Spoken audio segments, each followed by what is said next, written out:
संघर्ष की सच्ची कहानी। प्राचीन समय की बात है। एक शहर में एक व्यक्ति रहता था जिसका नाम चंदन था। वह अपनी पत्नी और दो लड़का और दो लड़की के साथ रहता था और वह किसी छोटे मोटे प्लॉट में काम किया करता था। चंदन और उसकी पत्नी खुशी खुशी अपना जीवन व्यतीत कर रहे थे। समय का चक्र बीत रहा था और उनके लड़का लड़की बड़े होते जा रहे थे। जब उसकी बड़ी बेटी कक्षा 5 में पढ़ रही थी, तभी एक दिन स्कूल की छुट्टी के समय जब वह लड़की सीढ़ियों से नीचे उतर रही थी, तभी पीछे से किसी लड़की से धक्का लगने पर वह सीढ़ी से नीचे गिर गई, जिसके कारण उसके पैर में चोट आ गई। जब लड़की घर पर लंगड़ती हुई आई तो उसके पिता ने पूछा, क्या हुआ? तभी लड़की ने उन्हें पूरी बात बताई। पिता ने सोचा छोटी मोटी चोट है और यह सोचकर उसने अपनी बेटी से कहा कि इसे गर्म पानी से सेक लो, ठीक हो जाएगा। कुछ दिन बीतने के बाद लड़की का पैर फूलने लगा और उसे चलने में दिक्कत होने लगी। तभी उसके पिता ने कुछ लोगों की बातें सुनकर किसी एक ओझा को ले आए, जबकि उसे कुछ नहीं आता था और वह पैर ठीक नहीं कर पाया। कुछ समय बीतने के बाद जब उसकी लड़की की हालत और ज़्यादा खराब होती जा रही थी, एक दिन जब उसके पिता अकेले कहीं बैठे हुए थे तो वह मन ही मन सोच रहे थे कि क्या करें। तभी सोचते सोचते उनके दिमाग में आया क्यों ना डॉक्टर से दिखाया जाए।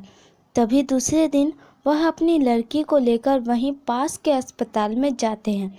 डॉक्टर जब लड़की को देखता है तो लड़की के पिता से कहता है कि जल्द ही इसका ऑपरेशन करना होगा, क्योंकि इस लड़की के पैर में एक बहुत बड़ा घाव हो चुका है, जिसके कारण लड़की का पैर भी काटना पड़ सकता है।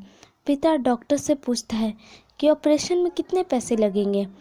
तभी डॉक्टर कहता है 40,000 रुपये लगेंगे। पिता घबरा जाता है, लेकिन पैसे की तलाश में इधर से उधर जाने लगता है। इधर उधर भाग दौड़ करने के बाद पैसे की व्यवस्था कर लेता है और लड़की का ऑपरेशन हो जाता है।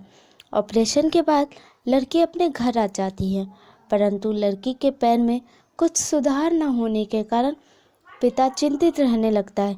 इसी तरह 4 साल बीत जाता है तथा पैर में लाख लाख रुपए लगाने के बाद भी लड़की का पैर ठीक नहीं होता, जिस कारण से पूरा परिवार दुखी रहने लगता है। कुछ समय बीतने के बाद लड़की का विवाह हो गया और लड़की के जीवन में खुशहाली आ गई।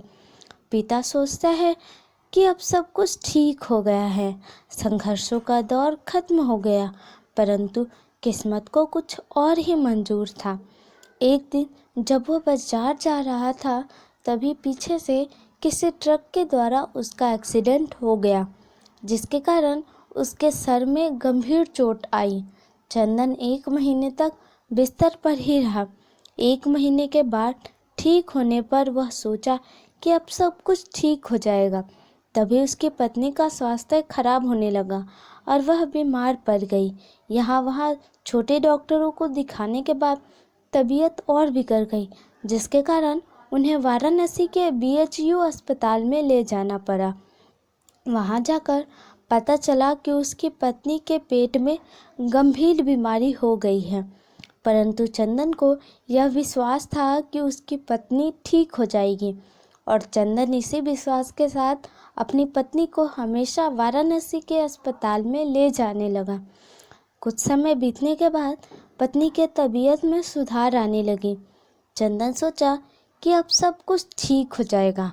एक बार जब वह अपनी पत्नी को वाराणसी के अस्पताल में ले गया, डॉक्टर ने सभी रिपोर्टों को देखते हुए कहा, सब कुछ ठीक है। चंदन बहुत ही खुश हुआ और वह अपने पत्नी के साथ अपने शहर वापस आ गया। अगली सुबह सब कुछ ठीक था। चंदन का बड़ा और छोटा बेटा दोनों स्कूल गए और चंदन अपने काम पर चला गया। बड़ा बेटा स्कूल में सोच रहा था कि चलकर माँ से कुछ बातें करेंगे। तभी 11 बजे उसका मित्र आता है और कहता है कि चलो, तुम्हारी माँ की तबीयत खराब हो गई है। बड़ा बेटा दौड़ता हुआ अपने घर की तरफ आता है। तब तक बहुत देर हो गई होती है, उसकी माँ की मृत्यु हो चुकी थी। बेटा माँ को देखते ही फूट फूट कर रोने लगता है और वह अपनी माँ का अंतिम संस्कार करता है। 1 साल तक पूरा परिवार दुखी ही रहता है। कुछ समय बीतने के बाद दुखों के बादल छट जाते हैं और चंदन अपने लड़का और लड़की के साथ सुखमय जीवन बिताने लगता है। आज उसका परिवार खुशी खुशी जीवन जी रहा है। दोस्तों, जीवन में सुख और दुख दिन और रात की तरह होते हैं, जो कभी भी स्थायी नहीं रहते।